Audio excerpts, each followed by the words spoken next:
I used to think paranoia was a weakness. Something people clung to when they didn't want to admit they'd made a mistake. You lost a file? You must have saved it wrong. Code crashing? Must have overlooked something. An email never got sent? Probably forgot to hit send. That's what I told myself. 4 months. Until the pattern became too obvious to ignore. It started small. Tiny things I could easily write off. The wrong version of a script being uploaded to the server. A meeting that I never got an invite for, even though the client insisted they had looped me in. A few missed deadlines I could have sworn I had reminders set for. I chalked it up to overwork. I'd been working long hours, often past midnight, trying to prove myself. Our company, Cinerbite Technologies, had just undergone another round of budget cuts, and they were quietly letting people go. It wasn't public yet, but everyone could feel it. You could see it in the way people clung to their desks, eyes hollow from too many sleepless nights. I didn't want to be one of the names on the next chopping block. So I doubled down. Took on extra tasks. Cleaned up after other teams. I even volunteered to lead the Henderson account, a massive data infrastructure overhaul for a government client. Landing that project could mean a permanent position, maybe even a team lead title. But the more I tried to tighten my grip on things, the more they seemed to slip away. One night, around 1 a.m., I stayed late to finalize a server patch that had to be deployed by morning. I know I completed it. I even printed out the confirmation logs for my own sanity. But the next day, my manager Claire pulled me aside, tight-lipped. "Ryan, did you forget to push the update?" "What?" "No. I stayed late, It's not on the server," she cut me off. The client called. Their system is still showing the old version. That shook me. Hard. I went back to my desk, pulled up the system logs. To my surprise, the update had been removed. Not overwritten. Not rolled back. Manually deleted. Just gone. Like I'd never done it. But here's the kicker, the deletion happened at 3:19 a.m. I wasn't even in the building then. So who was? I brought it up with IT. They gave me a generic response that maybe there was a sync issue, or the logs were corrupted. But when I asked if anyone had accessed the admin panel that night, they hesitated. Then they told me they'd look into it. They never got back to me. It wasn't just the work glitches either. People had started whispering. Quiet little rumors that made their way back to me. Ryan's been slipping. He's always behind. Claire's not happy with his performance. And still, I told myself I was imagining things. Until the Henderson presentation. I'd stayed up 3 nights straight putting it together. Final drafts, custom graphs, technical specs, redundancy plans. Everything polished. I even rehearsed with Claire the night before. She nodded along, told me I was ready. So when I walked into that boardroom the next morning, I was confident. I plugged in my laptop, loaded the file. And froze. Error. File corrupted. Every single slide, blank. Every graph unreadable. The backup folder? Empty. Even the cloud sync had failed. The document didn't exist anywhere. I remember the way Claire looked at me. Disappointed. Embarrassed. Like I'd betrayed her trust. "I'm sorry," I stammered. "There must have been some error, I had it last night." The clients were not impressed. The deal fell through. And I sat there, staring at the blank projection screen, feeling my entire career unravel. But I couldn't let it go. Not this time. That night, I stayed late again. My eyes burned from fatigue, but I needed answers. I dug deep into the logs. Cross-checked file access timestamps. I even checked metadata for deleted versions. And there it was. 1:24 a.m. The night before the presentation. The file had been opened and deleted. Not just once, but multiple times, from a workstation in our building. The account that accessed it? A temporary admin ID with no assigned owner. It had only existed for a single 12-hour window. Someone had gone out of their way to make it look like I'd failed. That's when the panic shifted to something else. Rage. I wasn't paranoid. I was being targeted. And the worst part?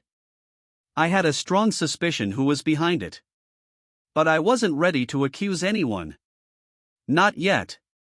I needed proof. I needed a plan. And I needed to play it smart because clearly, they already were. I barely slept that night. Every time I closed my eyes, I saw that blank presentation slide again, and Claire's face, tight with disappointment, her arms crossed like she'd already given up on me. If I didn't do something fast, I was going to lose everything I'd worked for. And not because I failed, but because someone else wanted me to. That was the part that really burned. I started thinking back. Who had access to the Henderson folder? Who stayed late? Who always seemed to know a little too much about what I was working on? The name that kept popping up in my mind was Derek Shaw. Derek had joined the company a year after I did. He was charming in a slimy sort of way, always cracking jokes, always hanging around management, but never really pulling his weight on projects. We were on the same team, but he always managed to miss the hard parts and show up just in time for the credit. At first, I thought I was just being bitter. But as I started watching more closely, things added up. He was always in the office after hours. He had access to the shared servers. And more than once, I'd caught him glancing at my screen when he thought I wasn't looking. But I needed more than suspicion. I needed proof. So I set a trap. That week, we had a new client project starting, the Roslyn Diagnostics migration. I offered to take point. Claire, surprisingly, agreed. I made sure Derek was looped in on all the emails. I even casually mentioned to him that I'd be storing my working files in a specific folder on the server. Just so it's easy to access, I'd said. I might need help pulling logs. Then I waited.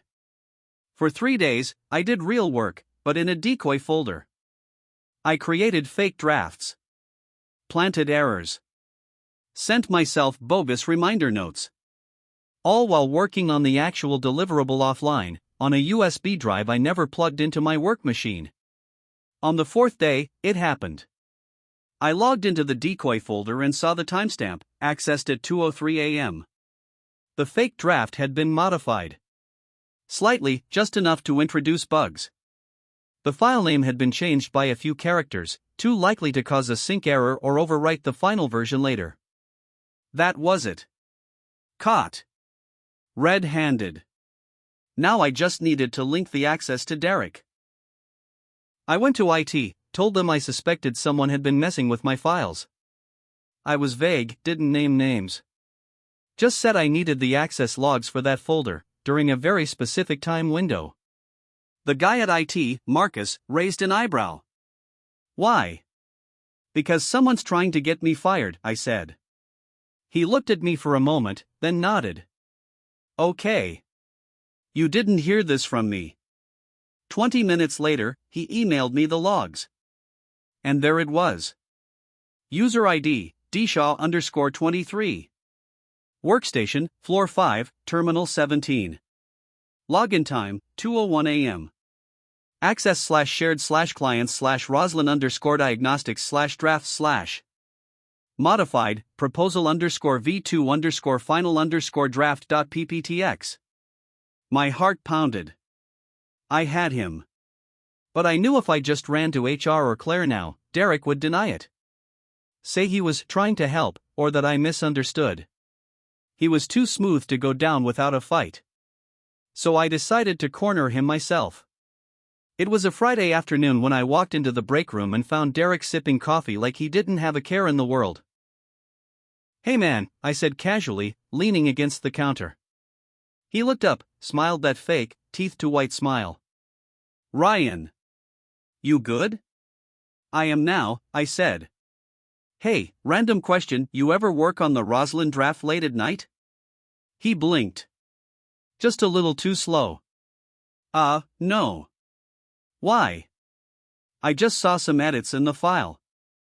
Looked like someone accessed it at 2 a.m. He chuckled. Dude, why would I be working at 2 a.m.?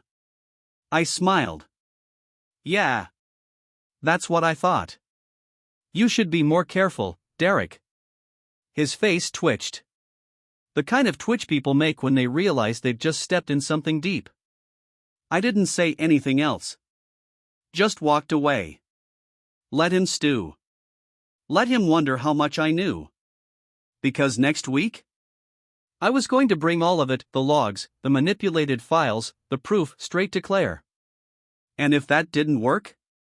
I had a backup plan. I wasn't going to let this slide. Not again.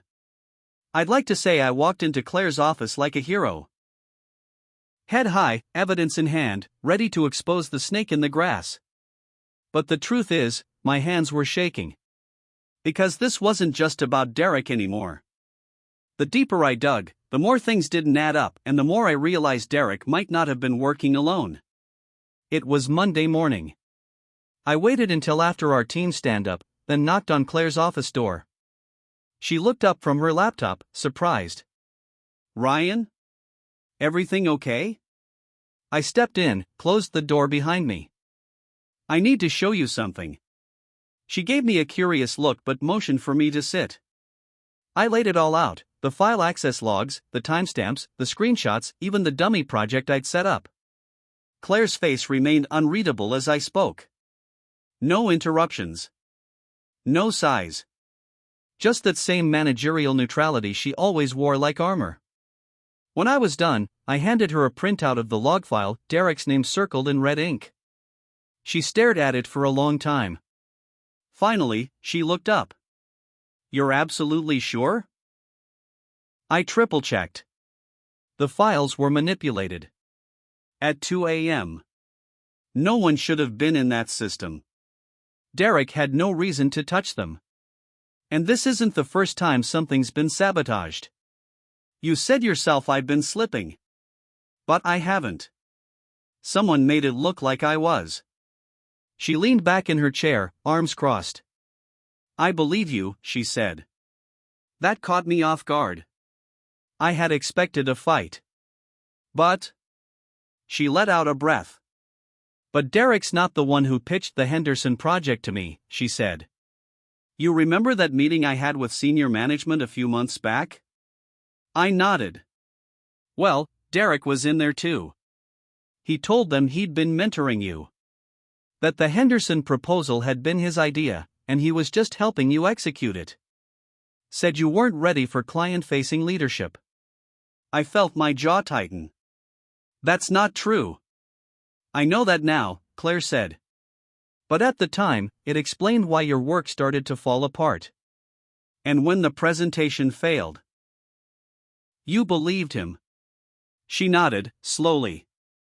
I wanted to give you the benefit of the doubt. But I'm under pressure too, Ryan. The company's cutting teams. Derek has friends in upper management. He knows how to survive. Something cold twisted in my gut. Wait. Claire, are you saying? I'm saying you're not the first person he's done this to. But you might be the first with proof. Later that day, Claire called Derek into a meeting. Behind closed doors. I couldn't hear what was said, but he came out looking like someone had sucker punched him. He didn't look at me. He just grabbed his coat and stormed out. By the end of the day, his name had vanished from our internal messaging system. He was gone. Fired? Transferred? I didn't know yet. But I should have felt triumphant, right? I didn't. Because something Claire said kept echoing in my mind. Derek has friends in upper management. That night, I stayed late again. Not to work, to dig. I opened my company email archive, looked back through shared folders and access logs. And what I found made the hair on my arms rise. Derek had CC'd a senior manager, Richard Dalton, on almost every major client correspondence before Claire even assigned projects. The kind of messages you don't send unless someone's giving you marching orders. There were emails with vague references. Let's make sure Ryan doesn't overstep. If something happens to the Henderson draft, it'll be on him. We'll use this as an opportunity to show leadership material. That wasn't just sabotage. That was a setup. A coordinated one. I leaned back in my chair, pulse racing. Derek wasn't working alone. He was the frontman. The puppet. And someone higher up was pulling the strings. I had a choice to make. I could walk away now, let the company clean it up quietly. Derek was gone, my reputation was intact, and maybe that was enough. Or I could go further. Blow the whistle. Call out Richard. Expose the rot that ran deeper than one jealous coworker. But if I did that, I'd be putting a target on my back. And this time, they might not leave a paper trail. I didn't sleep that night. Every time I closed my eyes, I saw Richard Dalton's name on those emails, short lines, casual phrasing, but packed with intent. It wasn't just sabotage. It was strategy. Someone wanted me out. And Derek had just been the knife. Richard, he was the hand behind it. But why? I wasn't a threat to Richard. I wasn't gunning for his job. Hell, I barely even knew the guy aside from the stiff nods in the hallway and the awkward small talk at quarterly meetings. Unless this had nothing to do with me, and everything to do with what I represented. The next morning, I walked into the office with two things in mind. Get answers. Get protection. I didn't tell Claire. Not yet. I didn't know if I could trust her entirely. She had admitted to being manipulated once, who's to say she wasn't still under pressure? So I went to Marcus in IT again. Quietly. Privately. You said I wasn't the first person Derek's targeted, I said, closing his office door behind me. He looked up from his keyboard and blinked. I didn't say that. You implied it. He hesitated. Ryan, look, I like you. But if you're going to start digging into upper management. I already did, I interrupted, handing him the printout of the emails. His eyes scanned them slowly. Then he sat back. Holy hell. Yeah. He leaned forward, voice low. You know Richard runs the promotions committee, right? That caught me. What? Marcus nodded. Yeah. Last 2 cycles, he's the one signing off on who gets advanced to project manager. Word is, he's got a list. People he wants up there. People who play ball. And people who don't? Marcus just gave me a look. That answered it. I spent the rest of the day going through my own inbox. Quietly. Systematically. I started to see it all now. The way Richard had looped Derek in on projects before they were assigned, how he'd asked Claire to keep an eye on me, how meetings had subtly shifted without notice. This went back months. Then I saw something that turned my blood cold. A forwarded email, dated 6 weeks ago. Subject, New Project Leadership Consideration, Roslyn Diagnostics. Body. Let's get Shaw positioned for this one. Carter's too green. Wouldn't survive long at the next level anyway. Claire needs a push to see it. R. He had planned to cut me before I ever saw it coming. That was the last straw. I printed everything, emails, access logs, even Derek's login data. I backed it up on 2 encrypted flash drives and emailed a copy to my personal inbox with a hidden label. Then I did something I never thought I'd do. I made an appointment with HR. They met with me the next morning, 2 people in suits with forced smiles and eyes that kept flicking to the door, like I might bite. I laid everything out, calmly. Methodically. No accusations, just evidence. To their credit, they didn't dismiss me. They listened. They took notes. They said they'd escalate the matter to corporate ethics. But something felt wrong. Too rehearsed. Too careful. As I was leaving the HR conference room, I caught a glimpse through the glass wall, just a flash. Richard Dalton. Standing down the hall, arms folded, watching. Smiling. That night, I got locked out of the server. When I tried to log in, the screen just flashed, account under administrative review. Please contact your system administrator. I called Marcus. He didn't pick up. I texted. Locked out. What's going on? He replied 10 minutes later. I'm sorry. They're wiping your access. I didn't approve it. Be careful. I sat in my car that night, parked in the office lot, staring at the building I'd poured 4 years of my life into. It wasn't just about me anymore. This company didn't want justice. It wanted silence. So I made a decision. I uploaded everything, every shred of proof, every manipulation, every name, to a private cloud folder.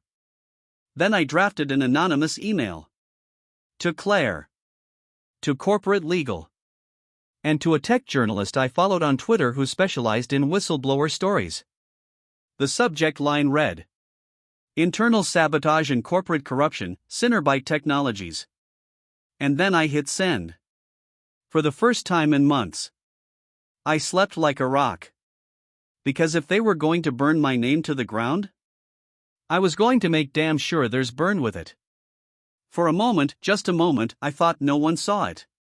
The email. The evidence. The fire I had set at the heart of Cinnabyte Technologies. Days passed. My work account stayed locked. Claire didn't respond to my messages. HR claimed the matter was under internal review, but I knew that meant nothing. I expected retaliation. I braced for it. But what I didn't expect was the leak. It happened on a Thursday morning. I was sitting at a coffee shop 2 blocks from the office, refreshing my inbox for the 100th time, when my phone buzzed with a Twitter notification. Fire whistleblower leaks internal sabotage scandal at major tech firm, sources confirm. Link at Verity in Tech. Hashtag Cinnabyte exposed hashtag corporate sabotage. I clicked the link with trembling fingers. It was all there. Every piece I'd uploaded. The manipulated files. The deleted logs. The emails from Richard. Even the Henderson Project cover-up. But it wasn't just Derek and Richard anymore. The article mentioned 2 other managers who had been quietly guiding project outcomes to favor their own chosen employees, manipulating performance metrics, deleting work logs, and in some cases, outright framing junior staff for incompetence. I felt a strange mix of vindication and nausea. My name wasn't mentioned, but anyone on the inside would know. I braced myself for the blowback. Instead, the messages started rolling in. The first was from Claire. Ryan, I just read the article. You were right. I'm so sorry for not seeing it sooner. They've suspended Richard. Legal is involved. HR wants to talk. Please let me know if you're safe. Then came Marcus from IT. You lit the fuse, man. Proud of you. I'm handing over everything else I've got to corporate legal. You're not alone. And then, the one I didn't expect. A LinkedIn message. From a recruiter at a competitor tech firm. Hi Ryan, we saw what you did. Integrity like that is rare in this industry. Would you be open to a conversation? By Friday, the fallout had begun. Cinnabyte Technologies issued a vague public statement about leadership restructuring and ethical reviews. Internally, 4 managers were suspended. Derek? No one had heard from him. Rum. But I just sat there, hands folded. I didn't do this to get promoted, I said. I did it because you let corruption take root. Because people like me who work hard, keep their heads down, trust the system, get punished for not playing politics. There was silence. Claire spoke softly. Ryan, I know it doesn't fix everything. But if you walk away, nothing changes. If you stay, you could help rebuild it. The right way. I looked at her. Really looked at her. And realized she meant it. I took the weekend to think. Walked the city. Called Lily. Sat in the silence of my tiny apartment with a coffee gone cold in my hands. When Monday came, I walked back into Cinnerbite. Not because I forgave them. Not because I needed the job. But because I owed it to the next person who would have sat in my chair, terrified, doubting themselves, thinking they were going crazy because someone more powerful was playing God with their career. I walked past the glass offices, past the whispering stairs, and straight into the bullpen. And I got back to work. Epilogue. Months passed. The company changed. Slowly. Painfully. But it changed. Richard Dalton resigned. So did 2 others. New ethics protocols were installed. I was promoted to lead systems engineer, but this time, no one questioned whether I earned it. People started coming to me not just for tech help, but for advice. For mentorship. For protection. I became the guy who listened. Who believed them when something felt wrong. And Derek? Last I heard, he was consulting. Quietly. Carefully. His name wasn't poison, but it wasn't gold anymore either. He'd lost the one thing he always craved, power without consequences. Sometimes, when I sit at my desk late at night the way I used to, tired and overworked, I catch my reflection in the black of the monitor. And I think of how close I came to walking away. How close they came to erasing me. But they didn't. Because truth doesn't die in silence. It fights. And this time? It won.